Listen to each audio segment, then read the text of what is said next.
الحمد لله الذي خلق السماوات والأرض وجعل الشمس والقمر آياتين من آياته أحمده وأشكره على نعمه التي لا تعد ولا تحصى أشهد أن لا إله إلا الله وحده لا شريك له وأشهد أن محمدًا عبده ورسوله صلوات الله وسلامه عليه وعلى آله وأصحابه أجمعين أما بعد فأعوذ بالله من الشيطان الرجيم بسم الله الرحمن الرحيم يا أيها الذين آمنوا لا يسخر قوم من قوم عسى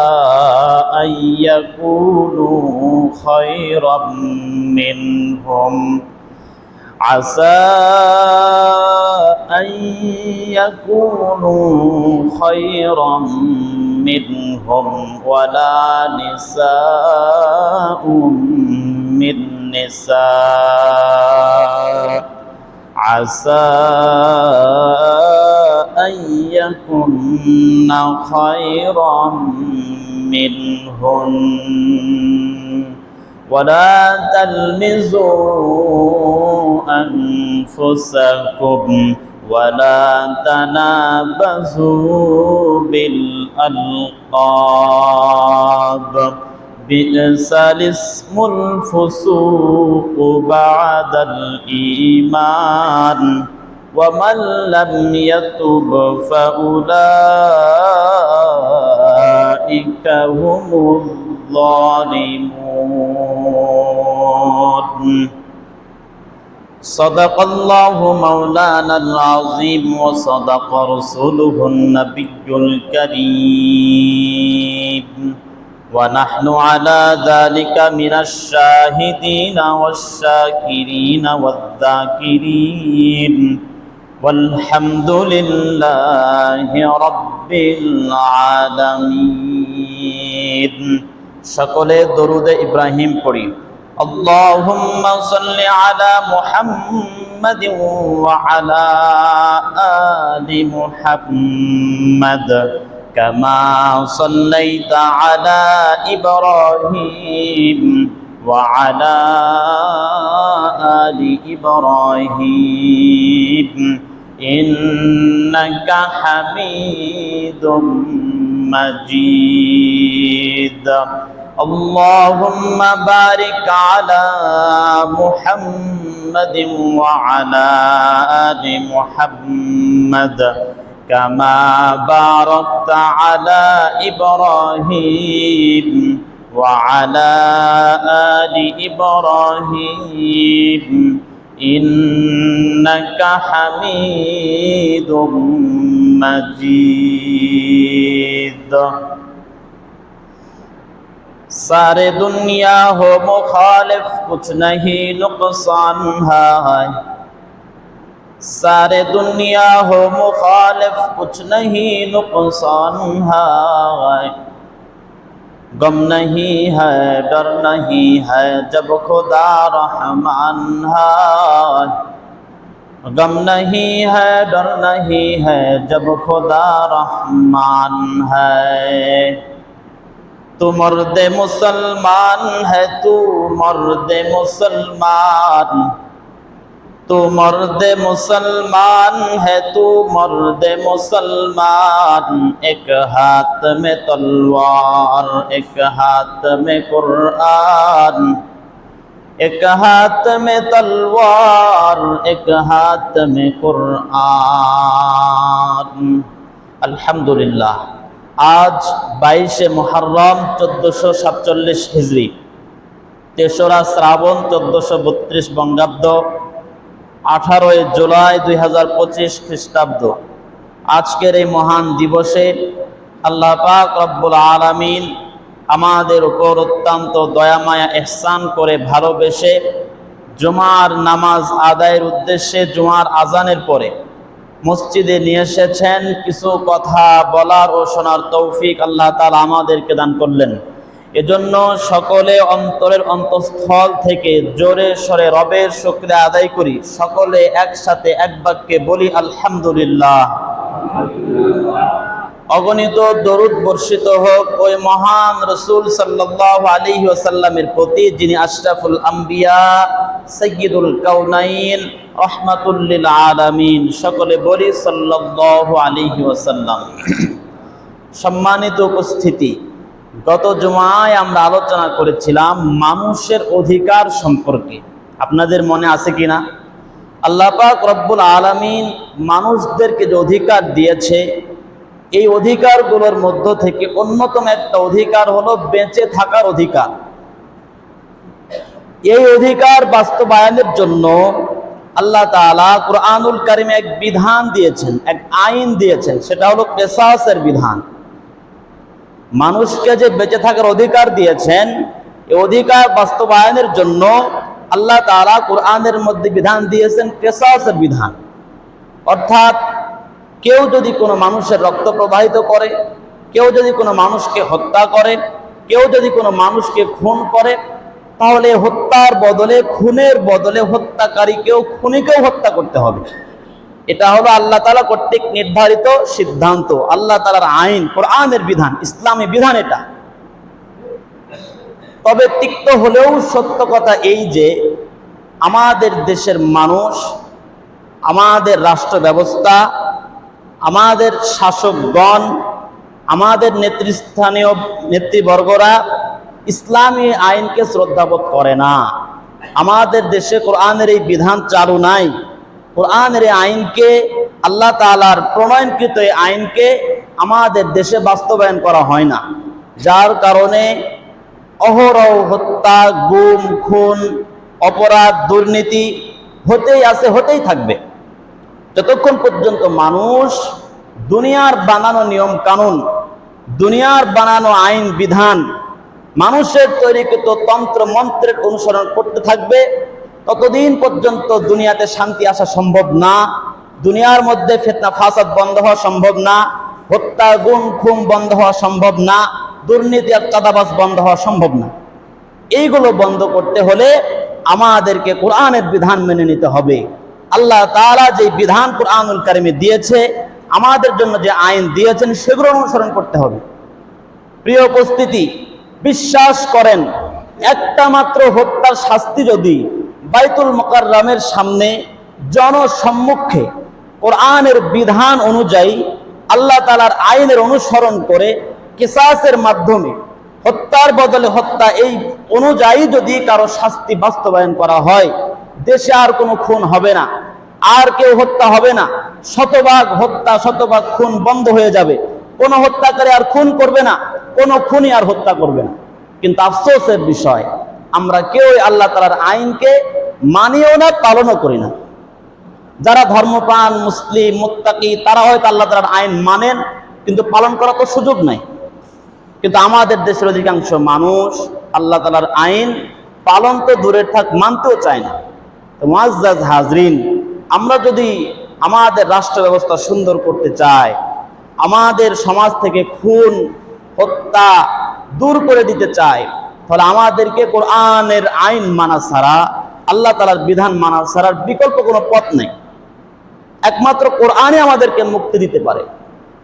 আমরা দোয়া করি আল্লাহ পাক রব্বুল আলামিন আমাদের দেশের শাসকগণ, নেতৃস্থানীয় বর্গ থেকে শুরু করে সর্বসাধারণকে ইসলামী শরীয়ত মেনে চলার, আল্লাহ তাআলার হুকুম মেনে চলার, কোরআনের আইন, আল্লাহ তাআলার প্রণয়নকৃত আইন মেনে চলার মন মানসিকতা দান করেন।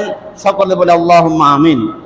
মুআজ্জাজ হাজরিন, আজকের আলোচ্য বিষয়, গত জুমায় বলেছিলাম মানুষের অধিকার সম্পর্কে আলোচনা হচ্ছে।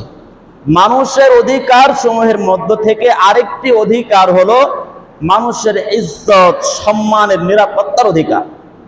ইসলাম মানুষকে তার সম্মানের, নিরাপত্তার অধিকার দিয়েছে।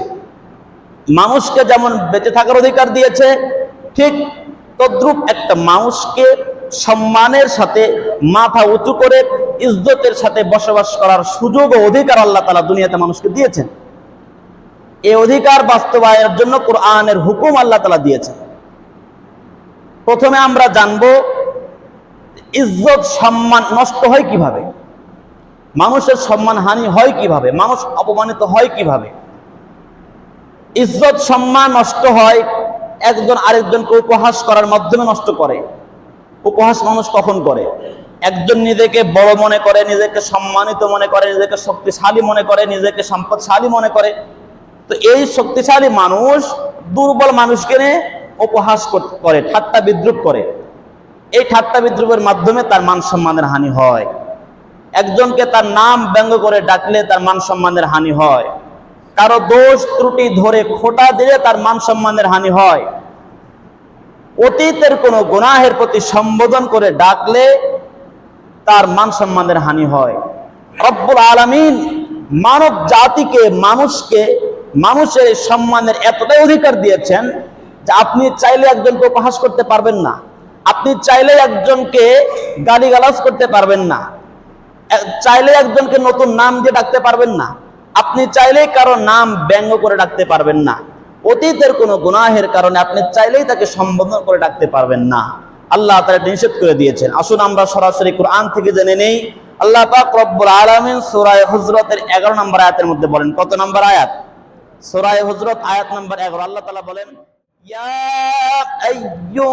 আইয়ুহাল্লাযীনা আমানু লা ইয়াসখার কওমুম মিন কওমিন আসা আইয়াকুনু খায়রাম মিনহুম। আল্লাহ পাক রব্বুল আলামিন মুমিন বান্দাদেরকে ডাক দিয়ে বলছেন, ও ঈমানদাররা, লা ইয়াসখার কওমুন, তোমাদের একটা সম্প্রদায়, তোমাদের একটা দল, তোমাদের পুরুষদের একটা দল যেন অপর পুরুষ দলকে উপহাস না করে, ঠাট্টা বিদ্রুপ না করে। লা ইয়াসখার কওমুন মিন কওমিন আসা আইয়াকুনু খায়রাম মিনহুম।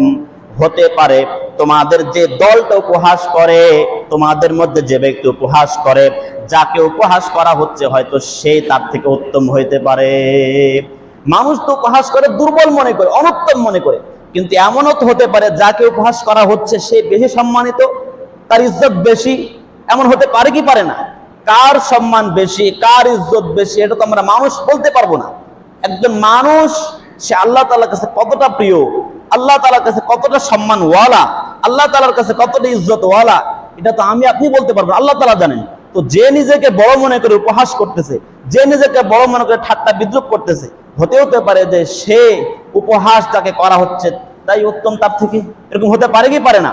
এই জন্য আল্লাহ তাআলা বলছেন, তোমাদের পুরুষরা যেন কোন পুরুষকে উপহাস না করে, ঠাট্টা বিদ্রুপ না করে। এরপর আল্লাহ তাআলা বলেন, ওয়ালা নিসাউম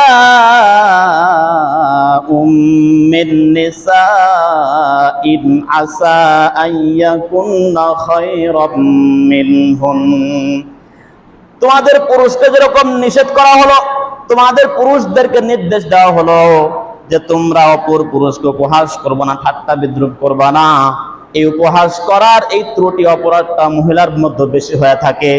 এই জন্য আল্লাহ পাক রব্বুল আলামিন বললেন, তোমাদের মহিলারাও যেন অন্য মহিলাকে ঠাট্টা বিদ্রুপ না করে। সুবহানাল্লাহ। আল্লাহ তাআলা মানুষকে কতটা সম্মান দিয়েছেন, কতটা ইজ্জত দিয়েছেন, ইজ্জতের নিরাপত্তার অধিকার কতটা দিয়েছেন, যে মানুষকে উপহাস করার অনুমতি মানুষ আল্লাহ তাআলা দেননি। একজন মানুষকে আপনি উপহাস করবেন, তার ইজ্জত হানি করবেন, সম্মান হানি করবেন, এই সুযোগ আল্লাহ তাআলা আপনাকে দেন। আল্লাহ তাআলা নিষেধ করে দিচ্ছে। আয়াতের পরের অংশে আল্লাহ তাআলা বলেন, ওয়ালা তালমিজু আনফুসাকুম, আর তোমরা একে অপরের দোষ ধরো না, একজন অপরজনের দোষ ধরে খোঁটা দিবা এই অপরাধ তোমরা করো না। তাহলে একজন অপরজনের দোষ ধরে খোঁটা দেওয়া যাবে না। আপনি যদি আরেকজনের দোষ ধরে খোঁটা দেন তো আপনি তার মান সম্মানের হানি করলেন, আপনি গুনাহগার হবেন, ফাসিক হয়ে যাবেন। ওয়ালা তানাবাযু বিল আলকাব, এরপর আল্লাহ তাআলা বলছেন তোমরা একজন অপরজনকে নাম ব্যঙ্গ করে ডাকো না। আমাদের সমাজে অনেক মানুষ আরেকজনকে ব্যঙ্গ করে ডাকে, নাম আছে একটা, এটাকে ব্যঙ্গ করে অন্য নামে ডাকে, অথবা নতুন কোন নাম দিয়ে দেয়। সমাজের মধ্যে কিছু বৃদ্ধ মানুষরা থাকে, নতুন ছেলেদেরকে, বাচ্চাদেরকে, নবপ্রজন্মের শিশুদেরকে নতুন একটা নাম দিয়ে দেয়। বাবা মা একটা নাম রেখেছে কিন্তু এই মুরব্বী আর একটা নাম দিয়ে দেয়।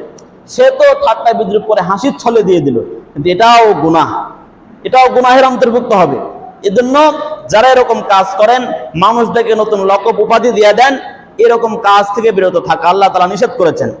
আয়াতের পর অংশে আল্লাহ তাআলা বলছেন, বিসাল ইসমুল ফুসুকু বাদাল ঈমান, আর ঈমান আনার পরে পূর্বের ধর্মের প্রতি সম্বোধন করে তাকে গালি দেওয়া, তাকে ডাকাও, এটাও গুনাহ, ফাসিকি।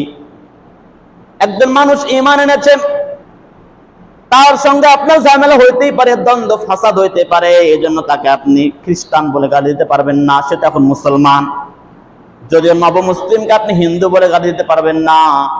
একজন মানুষ সে মুসলিম হয়েছে, তাকে আপনি ইহুদি বলে গালি দিতে পারবেন না, সাঁওতাল বলে গালি দিতে পারবেন না। অথবা কোন মানুষ আগে গুনাহ করেছে, আগে সুদ খাইতো, ঘুষ খাইতো, জেনা করতো, অনেক বড় বড় কবিরা গুনাহ সে করতো, কিন্তু এখন আর গুনাহ করে না, তওবা করে আল্লাহ তাআলার দিকে ফিরে এসেছে, আল্লাহ তাআলার কাছে কান্নাকাটি করে নামাজ আদায় করে মুত্তাকি হয়ে গেছে। এরকম ব্যক্তিকেও আপনি আগের মতো আগের গুনাহের কারণে সুদখোর, ঘুষখোর, জেনাকারী বলে ডাকতে পারবেন না, কারণ সে তো তওবা করেছে। তওবা করার কারণে তাকে আপনি আর পূর্বের গুনাহের প্রতি সম্বোধন করে ডাকতে পারবেন না। ঠিক তদ্রূপ যে ভাই মুসলিম হয়ে গেছে, পূর্বের ধর্মের প্রতি খেয়াল করে, পূর্বের ধর্মের প্রতি সম্বোধন করে, তাকেও গালি দিতে পারবেন না। আল্লাহ তাআলা আমাদের সকলকে এই সমস্ত গুনাহ থেকে হেফাজত করেন। সকলে বলে আল্লাহুম্মা আমিন। ওয়া মান লাম ইয়াতুব ফাউলাইকা হুমুল যালিমুন, আর যে ব্যক্তি, এই যে আপনাদের সামনে আলোচনা করে দেওয়া হলো যে কাউকে উপহাস করা যাবে না, ঠাট্টা বিদ্রুপ করা যাবে না, কারো নাম ব্যঙ্গ করে ডাকা যাবে না, কারো দোষ ত্রুটি ধরে খোঁটা দেওয়া যাবে না, ঈমান আনানোর পরে পূর্বের ধর্মের প্রতি সম্বোধন করে, অথবা মুত্তাকি হয়ে যাওয়ার পর আগের গুনাহের দিকে সম্বোধন করে ডাকা যাবে না। এই হুকুম তোমাদেরকে শোনায় দেওয়ার পর যারা এখনো ফিরে আসবে না, যারা এখনো তওবা করবে না, শুনে রাখো তারাই হলো প্রকৃত জালেম। নাউজুবিল্লাহ। এবার চিন্তা করেন, কারা এরকম গালিগালাজ করে, কারা ঠাট্টা বিদ্রুপ করে জালেম হতে চান, আপনাদের ব্যাপার। আল্লাহ তাআলা আমাদের সকলকে এই সমস্ত গুনাহ থেকে বেঁচে থাকার তৌফিক দান করেন। সকলে বলে আল্লাহুম্মা আমিন। মুআজ্জাজ হাজরিন, আরো গুনাহ হয়েছে ইজ্জত নষ্ট করার, সম্মান হানি করার আরো কিছু গুনাহ হলো মানুষের উপরে কুধারণা করা। আপনি জানেন না মানুষটা কিরকম, কিন্তু তারপর খারাপ ধারণা করা, এটা গুনাহ। এরপরে কোন মানুষ গীবত করা, কোন মানুষের গীবত করা, আবার কারো গোপনীয় বিষয় অনুসন্ধান করা, এই সব করতে আল্লাহ তাআলা নিষেধ করেছেন। এই আয়াতের পরবর্তী আয়াত 12 নম্বর আয়াত আল্লাহ তাআলা বলছেন, ইয়া আইয়ুহাল্লাযীনা আমানু জতানিবু কাসীরাম মিনায-যন ইন্না বা'দায-যন্নি ইসমুন ওয়া লা তাজাসসু। আল্লাহ পাক রব্বুল আলামিন মানুষদেরকে ডাক দিয়ে বলছেন, ও ঈমানদার বান্দারা, তোমরা একজন অপরজনের দোষ তালাশ করো না, একজন অপরজনের উপরে কুধারণা করো না। কত কুধারণা, এটা হলো গুনাহে পরিণত হয়ে যায়। তোমরা একজন আরেকজনের গোপন দোষ তালাশ করো না। ওয়ালা ইয়াগতাব বা'দুকুম বা'দা, আর তোমরা একে অপরের গীবত করো না। আয়ুহিব্বু আহাদুকুম আইয়াকুলা লাহমা আখিহি মাইতান ফাকারিহতুমু। তোমরা একজন অপরজনের গীবত করবে না। আচ্ছা বলো তো, তোমাদের মধ্যে কি কেউ এটা পছন্দ করবে যে সে তার মৃত ভাইয়ের গোশত খাবে? এটা কি কেউ পছন্দ করবে? এটা কেউ পছন্দ করবে না। তোমরা যেরকম নিজের মৃত ভাইয়ের গোশত খাওয়াকে পছন্দ করো না, ঠিক তদ্রুপ মানুষের গীবত করা কেউ পছন্দ করো। ওয়াত্তাকুল্লাহ, এটা আল্লাহ তাআলার বিধান, আল্লাহ তাআলা তোমাদেরকে নিষেধ করেছেন। অতএব আগে যা করছো এগুলো ছেড়ে দাও, আল্লাহ তাআলাকে ভয় করো।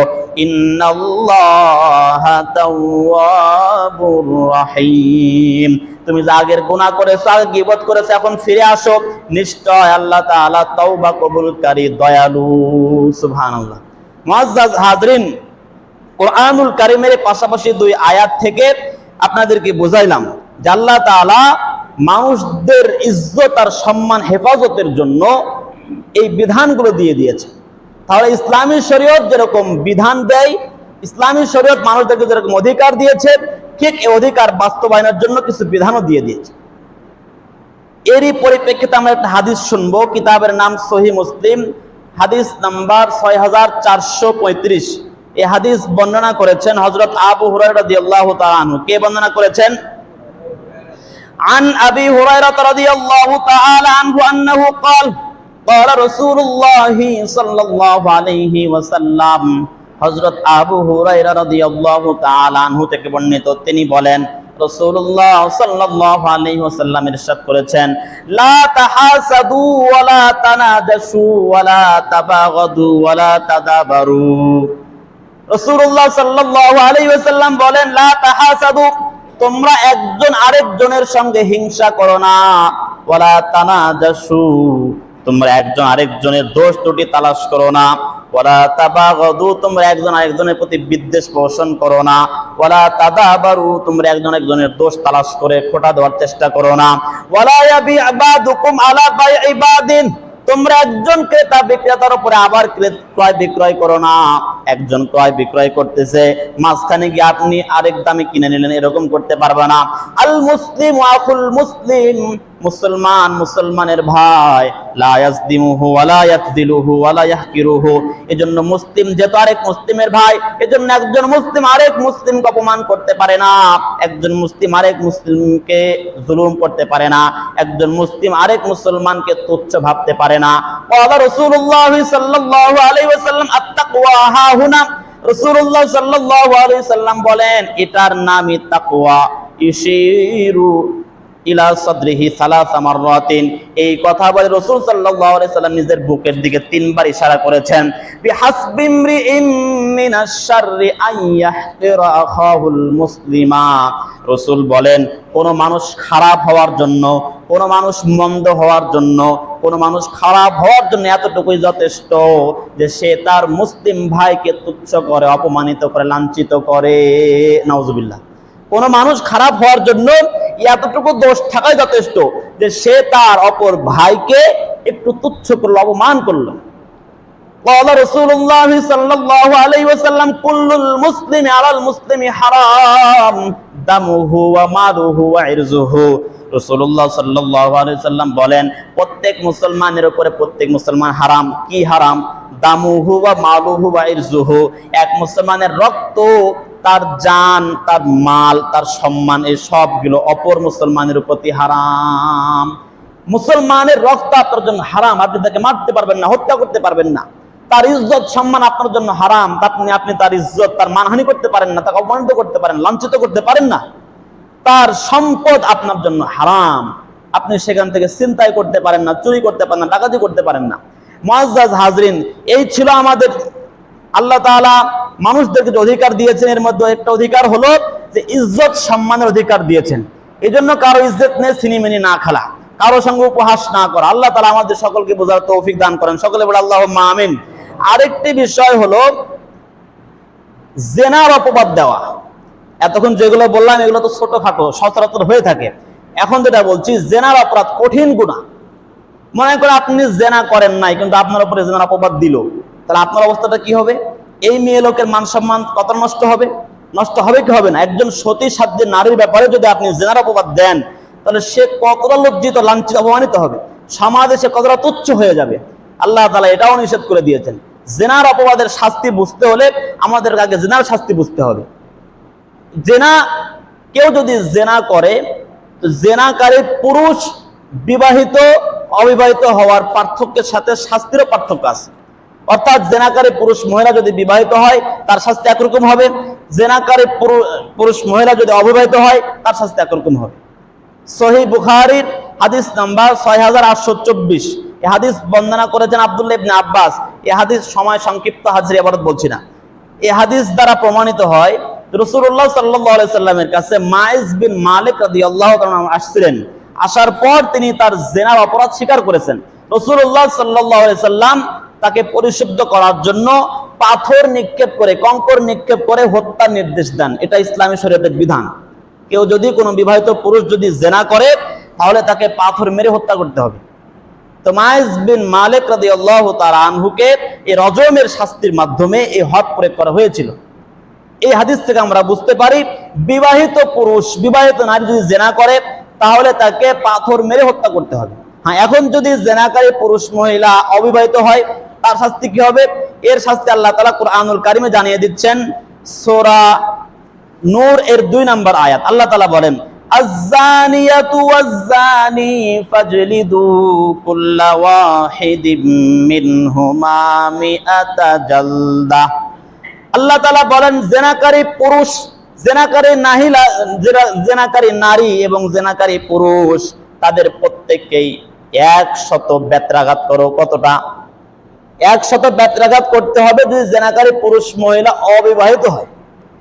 আল্লাহ তাআলা বলছেন অবিবাহিত জেনাকারী পুরুষ মহিলা তারা জেনায় লিপ্ত হওয়ার কারণে তাদেরকে 100 বেত্রাঘাত করো।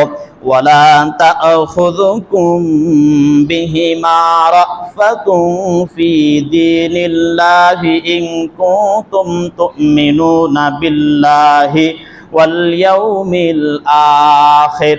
আর সাবধান, তোমাদেরকে যেন তোমাদের দয়া তোমাদের অনুগ্রহ পাকড়াও করে না বসে। এই জেনাকারিনী অবিবাহিত পুরুষ মহিলাকে 100 বেত্রাঘাত করার জন্য তোমাদের জন্য দয়া না আসে। তোমরা যদি মুমিন হও, তোমরা যদি আল্লাহকে বিশ্বাস করো, কিয়ামত দিবসকে বিশ্বাস করো, তাহলে জেনাকারীর শাস্তির ব্যাপারে কোনো দয়া দেখাবে না। জেনাকারীর শাস্তির ব্যাপারে কোনো দয়া দেখানো যাবে না।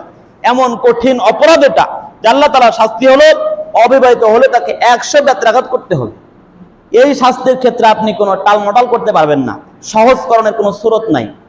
এবং এই শাস্তি কেমন হবে? এই শাস্তি এমন জায়গায় প্রয়োগ করতে হবে, ওয়ালিয়াশহাদ আযাবাহুমা তাইফাতুম মিনাল মুমিনিন।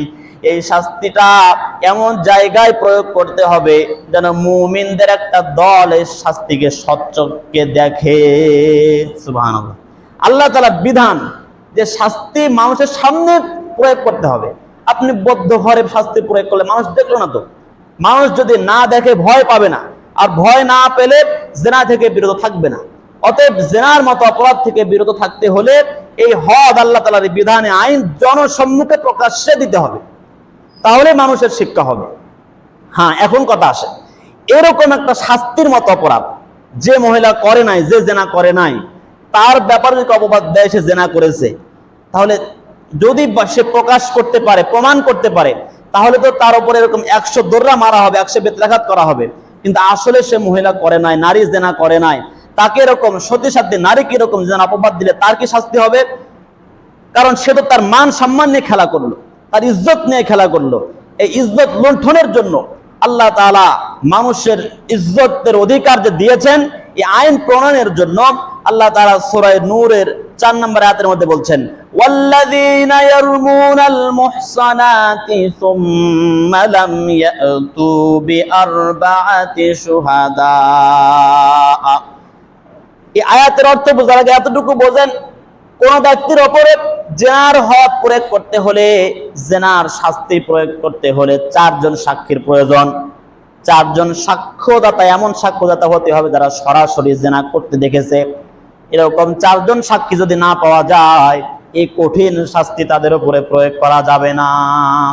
শাস্তি যেমন কঠিন, এটাকে প্রমাণ করতে এরকম কঠিন নিয়মটা আছে। আপনি সন্দেহ করলেন, জেনার শাস্তি দিয়ে দিলেন, একজনকে ঘরে বদ্ধ পাইলেন, জেনার শাস্তি দিবেন, এমনটা না। বরং এই শাস্তি প্রয়োগ করতে হলে 4 জন সাক্ষী লাগবে। যে চারজন সরাসরি দেখছে, শুধু ঘরে ঢুকে গেছে এটা না, সরাসরি জেনা করতে দেখছে, এরকম চারজন সাক্ষী যখন সাক্ষ্য দিবে তখন তার উপরে হদ কায়েম হবে, তাছাড়া হদ কায়েম তাদের উপর হবে না। অথবা যে জেনা করেছে সে যদি নিজে 4 বার স্বীকারোক্তি দেয়, 4 বার স্বীকারোক্তি তাকে দিতে হবে যে আমি জেনা করছি, নিজে স্বীকারোক্তি দিলে তার উপরে হদ এই শাস্তি প্রয়োগ হবে। হ্যাঁ, এখন কোন ব্যক্তি, এবার এত অর্থ বুঝেন, আল্লাহ তাআলা বলছেন ওয়াল্লাযীনা ইয়ারমুনাল মুহসানাত, তোমাদের মধ্য থেকে যারা আমার সতী সাধ্বী নারীদেরকে, আমার এই খাস প্রিয় বান্দাদেরকে যারা জিনার অপবাদ দেয়, এই কঠিন অপরাধের অপবাদ যারা চাপায়া দেয়, সুম্মা লাম ইয়াতু বিআরবাআতি শুহাদা, অপবাদ চাপায়া দিল, জিনার অপবাদ চাপায়া দিল, আর অপবাদ চাপানোর পর সে 4 জন সাক্ষী উপস্থিত করতে পারে না, এই জেনা প্রমাণ করার জন্য 4 জন সাক্ষী সে নিয়ে আসতে পারে না, ফাজলিদুহুম সামানিনা জালদা, তাহলে যে অপবাদ আরোপ করলো, যে না যেন অপবাদ দিল, আরেকজনের সম্মানহানি করলো, আরেকজনের ইজ্জতে আঘাত করলো, তার কারণে তুমি তাকে 80টা বেত্রাঘাত করো। কয়টা? অর্থাৎ আপনি ইচ্ছা করলেই যার তা নামে বলতে পারেন না সে জেনা করছে। জেনার অপবাদ যদি দেন আর প্রমাণ করতে না পারেন, তা আপনার উপরে 80টা বেত্রাঘাত করা হবে, কোরআনের বিধান, এখান থেকে কোনো কম বেশি হবে না। এজন্যই ইফকের ঘটনায় যারা জড়িত ছিল তাদেরকে 80 বেত্রাঘাত করা হয়েছে, কেউ মাপ পাবে না, সাহাবীরাও মাপ পায়নি। এই জন্য মুআজ্জাজ হাজরিন, সাবধান, যার তার নামে না জেনে না বুঝে অপবাদ না দেওয়া। তাহলে যারা এরকম অপবাদ দেয় তাদের শাস্তি 3টা। যারা দুনিয়াতে কোন সতী সাধ্বী নারীকে এরকম অপবাদ দেয়, দুনিয়াতেই তাদের শাস্তি 3টা। 1 নাম্বার, যে তাদেরকে 80টা বেত্রাঘাত করতে হবে। 2 নাম্বার, ওয়ালা তাকবালু লাহুম শাহাদাতান আবাদা, কখনো এই অপবাদকারীদের থেকে আর সাক্ষ্য গ্রহণ করা হবে না, কোন কাজের সাক্ষী এরা হতে পারবে না, কারণ এরা ভরসা হারিয়ে ফেলেছে। ওয়া উলাইকা হুমুল ফাসিকুন, এরাই হলো সীমা লঙ্ঘনকারী, ফাসিক, গুনাহ করেছে, গুনাহগার। মুআজ্জাজ হাজরিন, এই ছিল আজকের আমাদের আলোচ্য বিষয়, যে রব্বুল আলামিন মানুষকে ইজ্জতের অধিকার দিয়েছেন, ইজ্জত, সম্মান, নিরাপত্তার অধিকার দিয়েছেন। এজন্য যে কেউ ইচ্ছা করলে কোনো মানুষের ইজ্জত লুণ্ঠন করতে পারে না, কোনো মানুষের সম্মান হানি করতে পারে না, সেটা যে কোনো ভাবেই হোক, উপহাস করে হোক, কারো গীবত করে হোক, কারো নামে অপবাদ দিয়ে হোক, কোনোভাবেই একজন মানুষকে অপবাদ দিয়ে বলেন আর যে কোনো মাধ্যমে বলেন, একে ছোট করা যাবে না, তুচ্ছ করা যাবে না, অপমান করা যাবে না, লজ্জিত করা যাবে না। এটা আল্লাহ তাআলার বিধান। আল্লাহ তাআলা মানুষকে যে ইজ্জত সম্মানের অধিকার দিয়েছেন, এই অধিকার বাস্তবায়নের জন্য কিছু শাস্তি, যারা লঙ্ঘন করবে তার জন্য শাস্তির ব্যবস্থা করে দিয়েছেন। অতএব আমাদের এই ধারাবাহিক আলোচনা চলতেই থাকবে। আল্লাহ তাআলা যেরকম মানুষদেরকে ইজ্জত সম্মানের অধিকার দিয়েছেন, ঠিক তদ্রূপ ধন সম্পদের নিরাপত্তার অধিকার দিয়েছেন। মানুষের ইজ্জত রক্ষার যেরকম হেফাজত আল্লাহ তাআলা করেছেন, অধিকার দিয়েছেন, ঠিক সম্পদ হেফাজতের অধিকার আল্লাহ তাআলা দিয়েছেন। সময় যেহেতু সংক্ষিপ্ত, এই বিষয়ে আলোচনা করা এখন সম্ভব না। আগামী জুমায় আল্লাহ তাআলা তৌফিক দান করেন, আমি যদি হায়াতে বেঁচে থাকি, আপনারা যদি বেঁচে থাকেন, তো এই বিষয়ে আলোচনা করবো ইনশাআল্লাহ তাআলা। মুআজ্জাজ হাজরিন, যে কথাগুলো বললাম, আল্লাহ তাআলা আমাদের সকলকে এর উপরে আমল করার তৌফিক দান করেন, আমাদের সকলকে এক ও নেক হয়ে দেশের জন্য, রাষ্ট্রের জন্য কল্যাণকামী হয়ে ইসলামের আইন প্রণয়ন করার, ইসলামী হুকুমত কায়েম করার তৌফিক আল্লাহ তাআলা দান করেন। সকলে বলে আল্লাহুম্মা আমিন। ওয়া আখিরু দাওয়ানা আনিল হামদুলিল্লাহি রাব্বিল আলামিন।